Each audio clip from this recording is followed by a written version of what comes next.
नमस्कार दोस्तों। चलिए जानते हैं छठ पूजा की शुरुआत कब और कैसे हुई।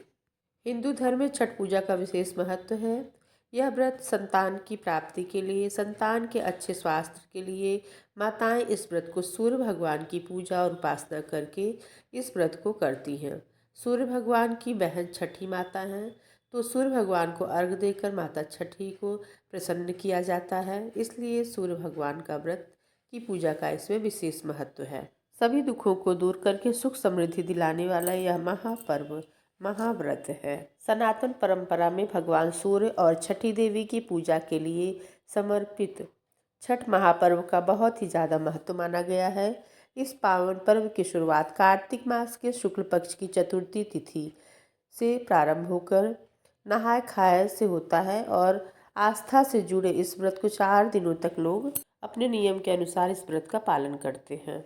यह व्रत बहुत ही कठिन होता है। 36 घंटे निर्जला व्रत रखकर इस व्रत को पूरा किया जाता है। चलिए जानते हैं सूर्य देवता और संतान को सुखी और समृद्ध बनाने वाली छठी मैया से जुड़कर छठ महाव्रत की कुछ कथाएं। हिंदू मान्यता के अनुसार जब भगवान राम, प्रभु श्री राम रावण पर विजय प्राप्त करने के बाद अयोध्या लौटे तो उन्होंने माता सीता के साथ भगवान सूर्य को समर्पित छठ व्रत को विशेष रूप से किया था। छठ व्रत को महाभारत काल से भी जोड़कर देखा जाता है कि हिंदू मान्यता के अनुसार जब पांचों पांडव जुओं में अपना सारा राजपाट हार कर वन में भटक रहे थे, तब उन्हें तमाम तरह के कष्टों का सामना करना पड़ा था। उन कष्टों से मुक्ति पाने के लिए भगवान श्री कृष्ण ने द्रौपदी को सूर्य भगवान से जुड़ा यह छठ व्रत करने को कहा।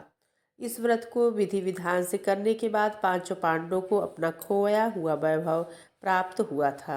एक कथा और है कि महाभारत काल में सूर्यदेव के पुत्र कर्ण ने सूर्य की उपासना की शुरुआत की थी। वे प्रतिदिन घंटों नदी में खड़े होकर सूर्य को अर्घ देते थे और सूर्य की कृपा से ही वो एक दिन महान योद्धा बन गए।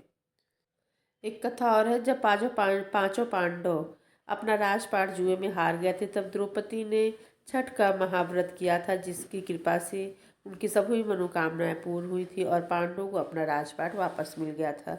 इस तरीके से छोटी छोटी कथाएं हैं जिससे सूर्य भगवान की पूजा और डाला छठ का विशेष महत्व है। तो जो भी मनुष्य डाला छठ का व्रत करता है उसकी समस्त मनोकामनाएं पूरी होती हैं। डाला छठ का ही व्रत एकमात्र ऐसा व्रत है जिस उगते सूर्य को अर्घ देकर पूजा की जाती है और डूबते सूर्य की भी पूजा की जाती है। तो इस तरीके से डाला छठ के व्रत में सूर्य भगवान की पूजा करके व्रत का समापन किया जाता है। यह व्रत समस्त मनोकामनाओं को पूरा करने वाला है। जो भी माता बहन बेटियां इस व्रत को करना चाहती हैं वह कर सकती हैं। डाला छठ की आप सबको बहुत बहुत बधाई हो। फिर मिलते हैं नेक्स्ट वीडियो में, तब तक के लिए राधे राधे।